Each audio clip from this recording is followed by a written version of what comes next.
Welcome to the Workers' Reading Room. Tonight I will be reading Chapter 20, the final chapter of F.I.S.T. by Joe Eszterhas. But first, a quick recap. At the beginning of the chapter, Vince Doyle is called to testify before the Senate Rackets Committee.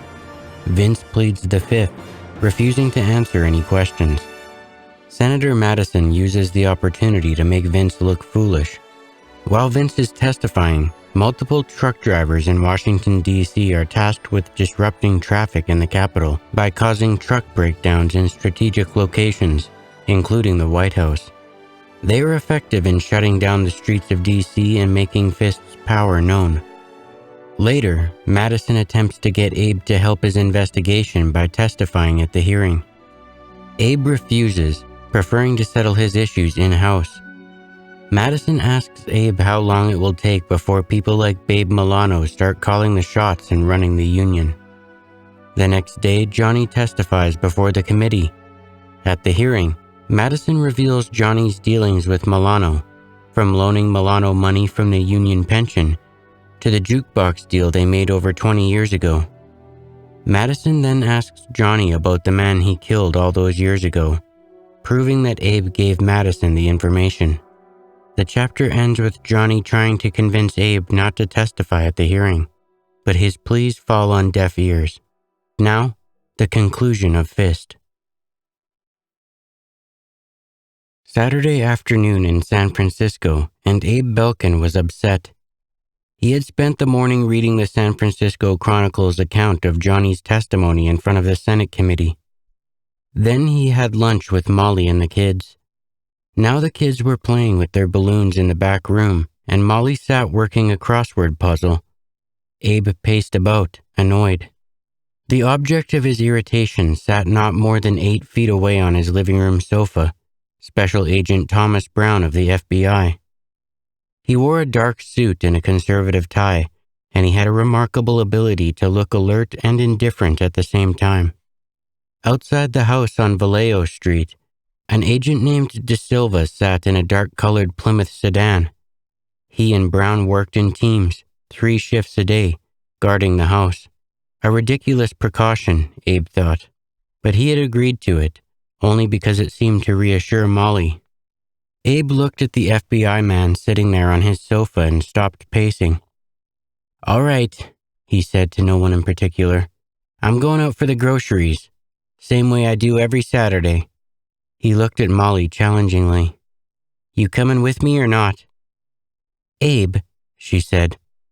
"Let them go for it." Agent Brown, faultlessly courteous, said, "I'd be happy to go for it, Mr. Belkin. We've got instructions from Washington to—" "You know what you can do with your instructions?" Abe Belkin said, seething. He controlled himself. "Now look, I got 2 things I do Saturday. I watch the ball game, and I get the groceries." Brown looked at Molly and, getting no support, shrugged. "Abe," Molly said, "the kids." "They'll stay here," Abe said. He pointed to the FBI man. "He's here. It'll give him something to do." The children ran into the living room. "Can we come too?" Betsy said. Benji held a large orange balloon. He put the stem in his mouth and blew. His eyes grew large. "No," Abe said. "You stay here." Benji released the balloon. It looped around the room in a crazy series of twists and swirls. "Tell you what," Abe continued. "I'll get some ice cream. What kind of ice cream you want?" "Chocolate," Benji yelled. Betsy screamed, "Strawberry! Chocolate! Strawberry!" "Okay, all right," Abe said. He dropped to his knee and hugged them. "I'll get chocolate and strawberry. How's that?" He stood up and looked at Molly. "You got the list?" She nodded, and as they walked toward the door, Brown said, "De Silva will follow you, Mr. Belkin. Wherever you usually go, don't go there. Go to a different store, and drive around first." Yeah, I know," Abe said. "What if I want to go to the can? Is he going to follow me there?" He walked out, grumbling. Brown whispered into a walkie-talkie to his partner on the street. As Abe pulled slowly away from his home, The dark-colored Plymouth eased in behind him.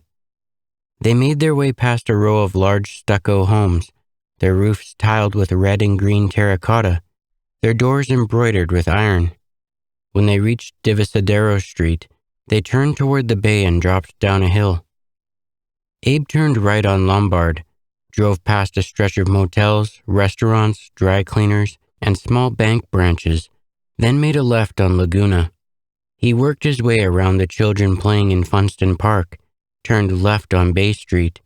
At Cervantes Boulevard, he angled off to the right and drove on to Marina Boulevard. Making a sharp right, he passed Marine Park, alive with romping dogs, couples with their arms entwined, and kites dancing in the air. Then he pulled into the first supermarket he saw. It was a large Safeway with an asphalt parking lot the size of a football field, and as he nosed his car into a parking space, the dark-colored Plymouth glided to a stop behind him. Agent De Silva nodded. Abe shook his head. Inside the store, Molly loaded the grocery cart as if preparing for a family reunion. As Abe pushed the chrome cart along the gray tile floor, watching the short list become a mountain of boxes and cans, he asked Molly what the hell she was doing. "You like to go out and shop every Saturday?" she said, peeved. "Well, when we get done, we're going to be set for a while." Trying to look unobtrusive, De Silva trailed behind them with a grocery cart of his own. Now and then he put something in it, a package of Kool-Aid, some biscuits, several cans of vegetables. At the beverage cooler, he added a 6-pack of beer. Abe watched him and grinned. De Silva was a man of medium height, sandy-haired, and groomed to a clean-cut shine. Like Brown, he wore a dark suit and conservative tie, and like Brown, he had a Smith & Wesson Model 19 Combat Magnum strapped to his right hip. It was a large weapon, chambered for .357 Magnum cartridges. The store was crowded. At the checkout counters, Abe and Molly found 8 long lines. An even longer line threaded back from the counter identified by a blinking sign that said, "Express Lane, 10 items or less." Abe and Molly pushed their cart into Lane 4. De Silva quietly got into Lane 5, even though he only had 7 items in his cart. They waited. 5 minutes went by. A man in a white apron, who was the store manager, walked up to De Silva and told him he was eligible for the express lane. De Silva thanked him for the advice and said he liked his lane better. The manager shook his head and walked away. Abe smiled and watched the agent.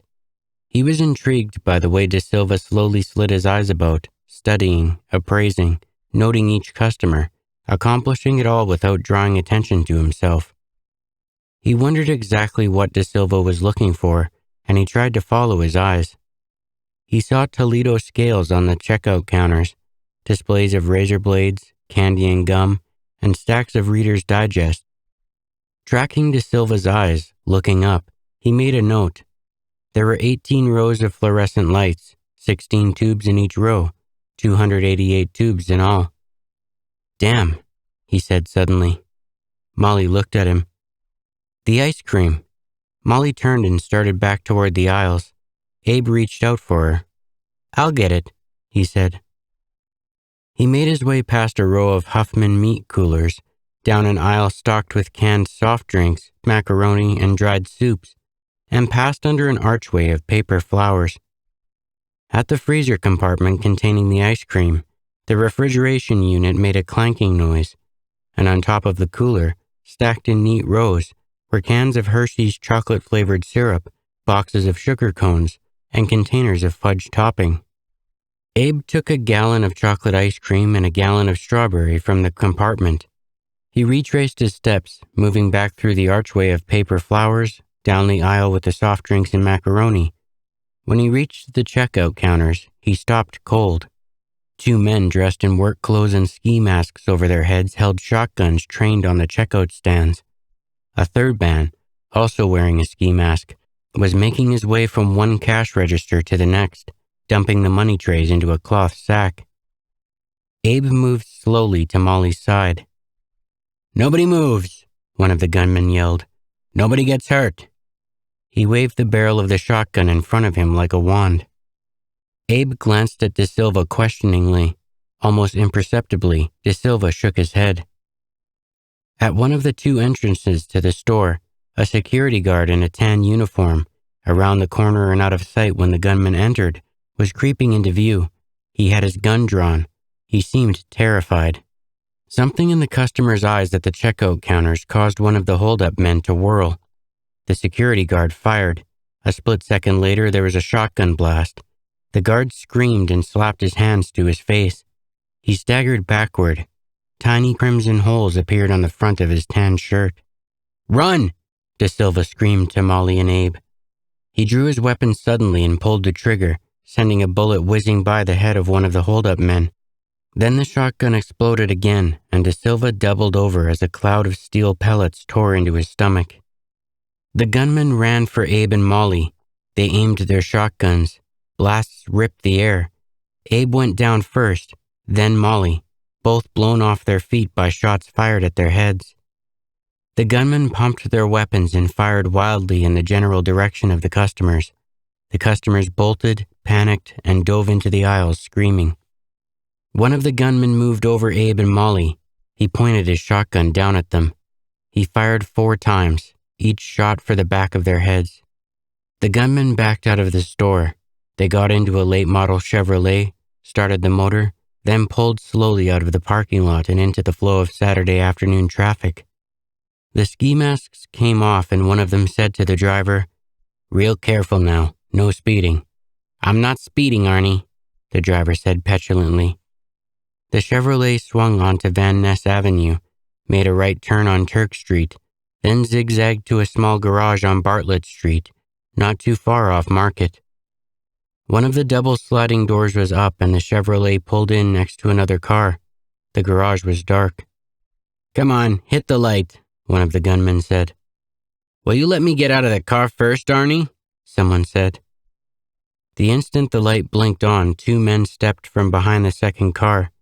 They held large handguns with silencers. They fired 12 shots in all, 4 for each man.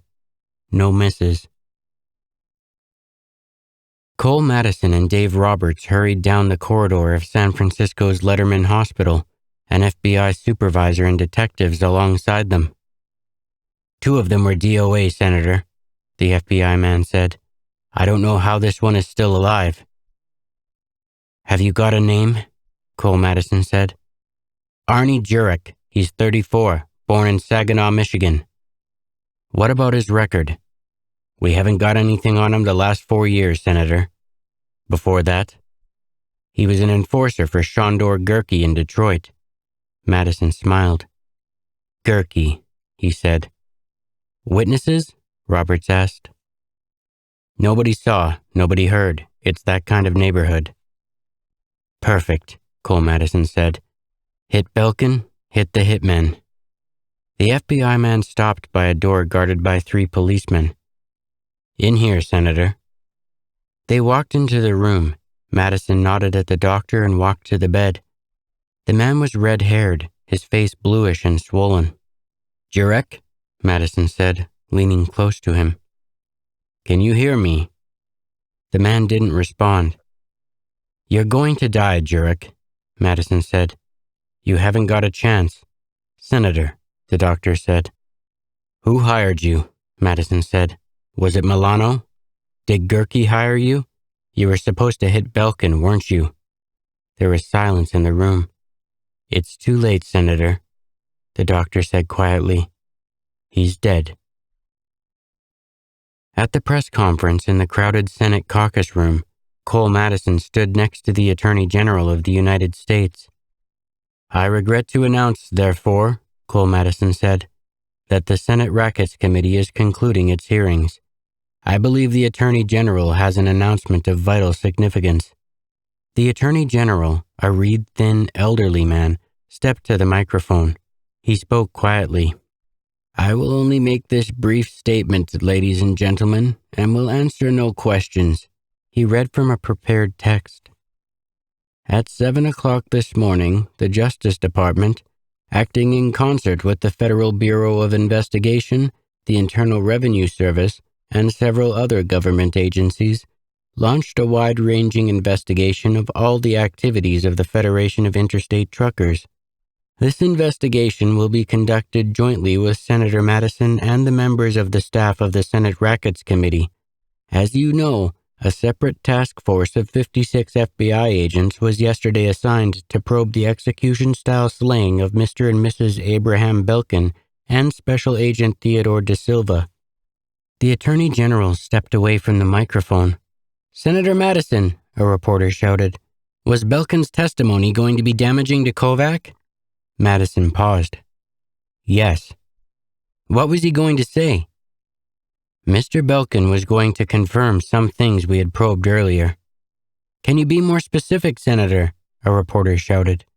The Attorney General whispered something to Madison. "No, I can't," Cole Madison said. "Mr. Belkin is dead. No one can speak for him." Johnny stood in front of the television cameras and reporters in his office. He wore a black suit and a black tie. He looked worn out. "Abe Belkin's death in San Francisco," he said, "shows how law and order is breaking down in this country. Every place you go, you hear about robbings, beatings, people getting killed over a few bucks in the cash register. The police look like they can't do nothing to stop it. That's why, to help stop crime, the Federation of Interstate Truckers has decided on organizing policemen into the union. Most policemen get such a terrible wage that they gotta hold down a job on the side. They're overworked and they're underpaid. We're gonna get them a decent wage. They won't have to hold other jobs. They won't have to be overworked. So that way they can put everything they've got into stopping crimes like the senseless supermarket holdup that caused the deaths of my good friends, Abe and Molly Belkin in San Francisco." He knocked on the door to her apartment. Karen Chandler opened it and looked at him. "Not even a hello?" "I'm not feeling well," she said. "You didn't come to work," he smiled. "I didn't feel like working." He walked inside. Suitcases were spread around the floor. "What are you doing?" he said. "I'm taking a trip." He grinned. "A trip? Where?" "I'm going to Europe." She walked to one of the suitcases and packed it. He watched her. "What the hell is this?" She laughed. "I saw your little speech, Johnny." "What the hell's so funny?" "It was funny," she said. "Didn't you think it was funny?" He went to her and grabbed her roughly. "Listen, goddammit." "You were right," she said. "You're a magnetic man. I like magnetic men. I believed in you." He held her. "And I found out what you've got inside," she said. "Didn't I, Johnny?" He said nothing. "Shit, Johnny," she said. "That's what." He slapped her. "You're shit." He slapped her again. She started to cry. "What are you going to do now, Johnny? Kill me?" They stood facing each other in the cabin of the yacht, which was making its way peacefully down the Potomac. "You know the kind of heat we're getting?" Babe Milano said angrily. "I'm not just talking about me, all my friends." "I didn't ask you to hit any FBI guy," Johnny said. "It's not the FBI guy," Milano said. "It's you and Madison. We've got the Attorney General on us, Johnny. The whole goddamn government." "I can handle him," Milano laughed. "What the hell you want me to do, babe?" "I don't know," Milano said. He turned from him and softened his tone. "I was talking to some of my friends. Maybe you ought to let Vince run it a while, Johnny. Take a leave of absence or something." Johnny grinned. "Resign? Is that what you're saying, babe?" "I didn't say nothing about that," Milano said. "You don't tell me how to run my union," Johnny said angrily. "I didn't say that, Johnny. Nobody tells me that." "All right, Johnny," Milano smiled. "All right, I'm just trying to help you." They looked at each other. There was a long pause. Milano walked away from him. "Listen, Johnny," Milano said. "We helped you out." He hesitated. "We need a little help from you." "What kind of help?" "We're building a new resort in Florida. We're going to need another loan." You haven't paid off the one to Aquacade, Johnny said. Milano smiled and looked at him. Sometimes you're doing business, Johnny. Things don't work out.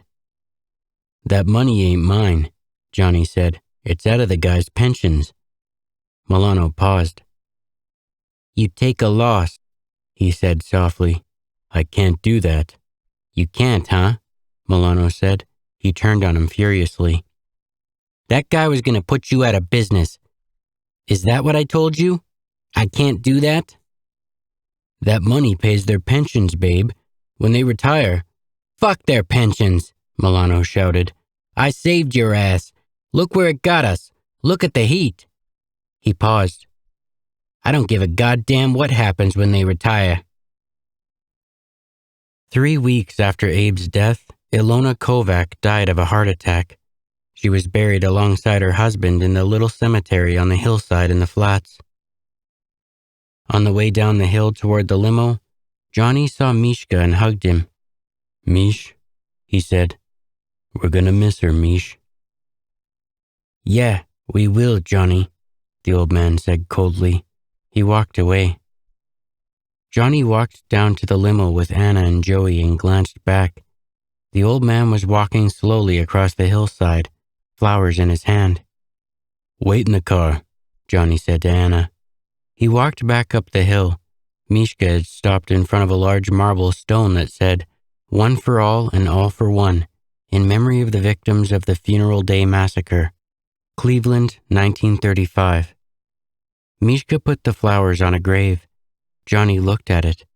The tombstone said, Michael P. Monahan, 1880 to 1935. He was a Union man.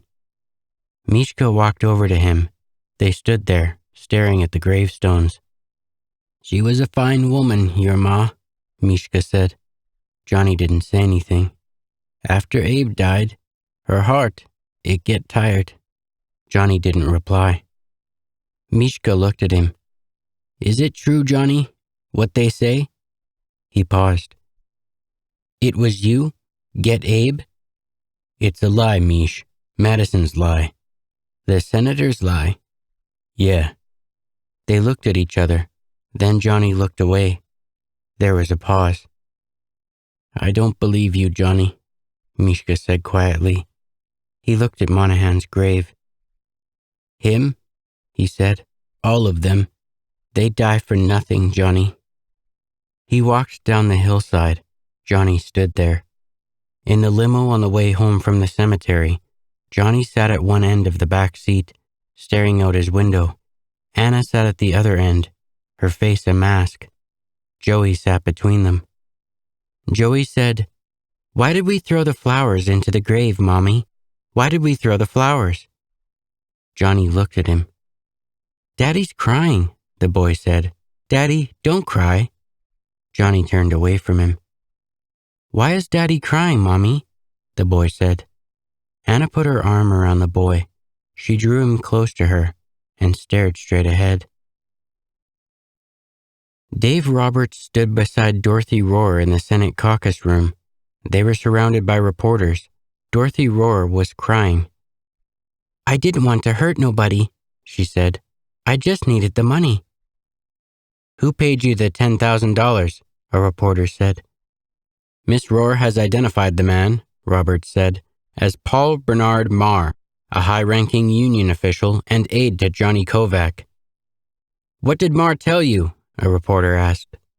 If I said it was Senator Madison's baby, the girl said, they'd pay me $10,000. Why did you come forward now? A reporter asked. Miss Rohr had a guilty conscience, Dave Roberts said. The reporters laughed. 2 men followed Johnny out of the Mayflower Hotel in Washington, and as he got into the limousine, he glanced back at them. Everywhere I goddamn go, Johnny said as the limousine pulled away from the curb. Bugs all over the place. Guys watching us. I talked to Carnes, Vince Doyle said. He says Madison's got more than 300 guys working on it. They're subpoenaing everything in Cleveland, Bernie Marr said. Higgins said he got FBI camping on the front door. Johnny said nothing. The limousine moved through traffic. Babe called me yesterday, Vince Doyle said. He says they've got more FBI at the crap tables than they've got marks. Johnny smiled thinly. Goddamn Madison, he said. He wants us to know they're there. Cole Madison stood behind the desk in his Senate office and grinned. Is this a social visit, Johnny? Johnny sat in the chair, his legs crossed. He smiled. What'd you pay the girl? Which girl? Madison grinned. Johnny laughed. Roar. Madison paused and looked at him. You paid her 10, we paid her 30. She's getting rich. You and your attorney general friend, Johnny said. Get your guys off of me. Madison smiled. Can't you take the pressure, Johnny? You're pushing me. You're through, Johnny. We've got more push than you do. More men, more money. Sooner or later, we'll find somebody. Somebody will sell you out. Nobody's gonna sell me out. Madison laughed. There's always somebody to sell anybody out. He paused. We'll get you for something. Maybe not Belkin, but we'll find something. You're going to jail, Johnny. Johnny looked at him in disbelief. You know something? He said. You're crazy. Madison smiled. You don't believe that yourself. Vegas was Babe Milano's town, and the 1,300 delegates to the Federation of Interstate Truckers annual convention got a big welcome. Blazing marquees in front of the big Byzantine hotels on the Strip said, Welcome F.I.S.T, Welcome Johnny Kovac, and Las Vegas loves truckers. Inside the Las Vegas Convention Center, banners hung from the rafters saying, F.I.S.T is a fist, and we will not be railroaded. As Johnny's limousine pulled up to the convention center, it was momentarily blocked by 10 young men carrying placards that said, Get the gangsters out of the labor movement, and Who killed Abe Belkin? Who the hell are they? Johnny asked Bernie Marr inside the limo. College kids from Berkeley. Do-gooders. Get 'em out, he snapped. I don't want to see 'em on TV. An hour later, the picketers were arrested by Las Vegas police and charged with disturbing the peace. They were told that they didn't have the necessary permit for a public march. When they were released the next day, they went to the mayor's office seeking their permit. They were refused. Their presence, they were told, could create an incident with the convention delegates. We don't want you to get hurt, an aide to the mayor told them. We are acting in your interest. On the convention's final night, Johnny addressed the membership.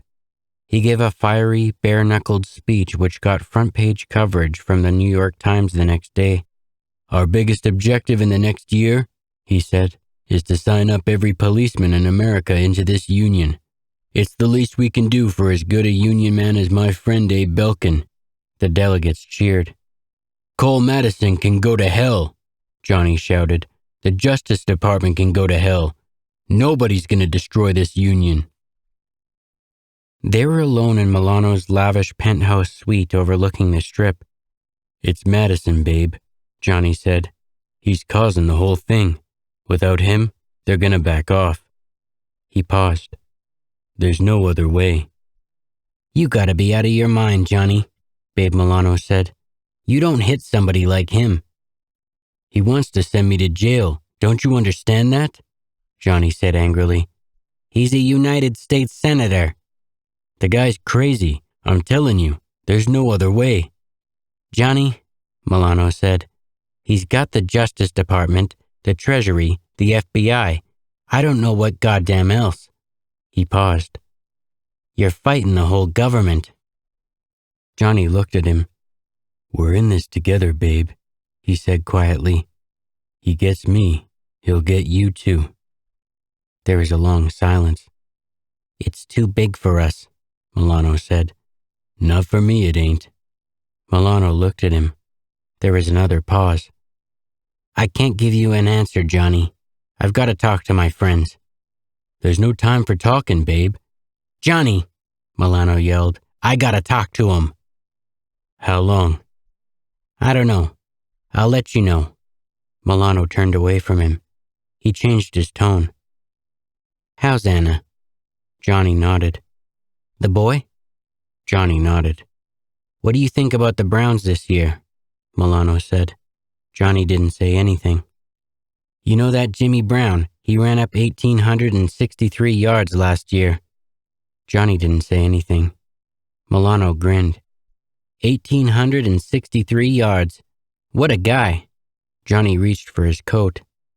I'll see you, babe. Look, Johnny, Babe Milano said. We'll work something out. I'll talk to my friends. Everything's gonna be all right. Milano smiled. Johnny looked at him and grinned. I gotta go to New York in a couple of weeks, Milano said. I'll stop by and see you. Let you know. Okay? Johnny smiled. Okay. Hey, Johnny, Milano smiled. What are friends for? Johnny laughed. Babe Milano had breakfast in his suite the next day with Vince Doyle and Bernie Marr. So that's it, Milano said. I've got to say it looks like the only thing we can do. There's got to be another way, Bernie Marr said. Doyle turned to him angrily. What other way? There's so much heat nobody can make a move. Milano smiled. I've got to have this place checked out every day. Make sure it ain't bugged. Jesus, Bernie Marr said. There's just got to be another way. What other way? Milano said. What choice have we got? But think about the reaction, Bernie said. You just don't do something like this. It'll be in the papers a year, Milano says. On TV a couple months. After that, who's gonna care? But he's a powerful man, Bernie said. A lot of people admire him. There was a pause. It'll stop the heat, Milano said. Bernie shook his head. You've got a good future, Bernie, Vince Doyle said. Relax. The sign outside said Jocko's Lanes, and when Johnny walked into the deserted, cavernous place on Cleveland's west side 2 weeks after the Las Vegas convention, Jocko greeted him effusively. He was paunchy and bald, and his gold teeth still flashed. Babe here yet? Johnny said. Babe's in town? I'm supposed to meet him here. Hey, that's great, Johnny, Jocko beamed. Babe's coming here? That's great. Sit down. They sat down and Jocko poured him a beer, and after 2 or 3 of them, he started to reminisce. Those were the good old days, Johnny, weren't they? We were young then, Johnny. Maybe that's why. He laughed. Johnny looked at his watch. That singer Vince had, Johnny? Jocko said. Remember her? You banged that broad, didn't you? I know you did. You banged all those broads. Johnny looked at his watch again. I gotta make a call, he said. She must have been good, Jocko said. The ass on her? Jesus. He went to the phone and called Anna. No, she told him. He had received no calls. Johnny went back to Jocko and said goodbye to him. He walked out of the bowling alley, puzzled and nervous. He was getting into his car in the parking lot when the other car pulled up to him. Bernie Marr swung the passenger door open and grinned. What are you doing here? Johnny said. Get in. Johnny got into the car. What the hell's going on? He said. Milano didn't want to meet you here. Too many people. Why the hell didn't he call? I don't know, Bernie Marr grinned. He changed his mind the last minute. Asked me to pick some place out and come get you. What about my car? Leave it here, Bernie smiled. I'll bring you back. Chauffeur service. Johnny grinned. Chauffeur service, huh? Where are we going? Bernie began driving. That old warehouse we got, Bernie said. Down in the flats. Johnny grinned. Fleckner Foods? I figured nobody's gonna be there. Johnny grinned. I used to work down there. Yeah? Bernie said. What'd you do? Loaded stuff, Johnny said. Fruit, vegetables. He paused. His voice softened. Tomatoes. That sounds like fun, Bernie said. Johnny nodded and said nothing. He stared out the window as Bernie drove through the city. Whose car you got? Johnny said after a while. Bernie laughed. It's a rental. My fucking radiator's shot. Again? Johnny said. You ought to trade that thing in. Yeah, Bernie Marr smiled. One of these days I will. The Fleckner Foods warehouse had been unused for years. It was ramshackle and tottering. Its windows had been boarded up. Bernie got out of the car and opened a garage door. The whole block was deserted. Babe Milano hadn't arrived. Bernie got back into the car and drove it into the dimly lighted warehouse. Johnny sat in the front seat and looked the warehouse over. That place by the wall there, he remembered. That was where they used to sit waiting for the damn deliveries. "Look at this place," he said to Bernie. "I'm gonna go out front," Bernie said. "Maybe they missed the place." Johnny kept staring at the warehouse. "There used to be this platform there," he said. "The guy had a buzzer." Bernie got out of the car and walked outside. He pulled the garage door down. It was so dark now that Johnny could barely see. He got out of the car and walked around. He walked to the spot where Gant had his platform. He stood there. He could hear the buzzer now, tearing at his nerves. Gant was up there, pushing it. Dombrowski was down on the floor, scurrying after the peaches. Dorset was up on the platform, the guard clubbing at his head. Dorset fell and hit the cement. Then Dorset was saying, "You can't beat him, kid. You'll see." Then Dombrowski was saying, "Ain't everything that's fair." Then Abe said, "You can do it, Johnny. You can get even with them." Then he was saying to Abe, "We'll do it together. You're my brother, ain't you?" The buzzer got louder and louder, and then he was up on the platform, tearing it out, taking it home, putting it down on the kitchen table that night, thinking of the old man, keeping it in that glass case all these years, on top of his desk, so everyone could see it, and then, that night, talking to Abe, smashing it against the wall, the buzzer in bits and pieces, shattered, everything shattered. But he had beaten them, hadn't he? Hadn't he? It had all been for the men. They were the best paid men in the whole country. They were his men. He had done it. But then why had everything shattered? Why wouldn't the goddamn buzzer stop eating at his insides? The garage door opened, jarring him. Two of Babe Milano's men walked in. He liked Angel, Babe's top guy. He didn't know the other one. "Where's Babe?" he asked Angel. "He's outside, Johnny," Angel said. "Jesus Christ," he said. "Why the hell didn't he come in?" He stepped in front of them angrily and headed for the door. Angel aimed the Magnum and shot him point blank in the back.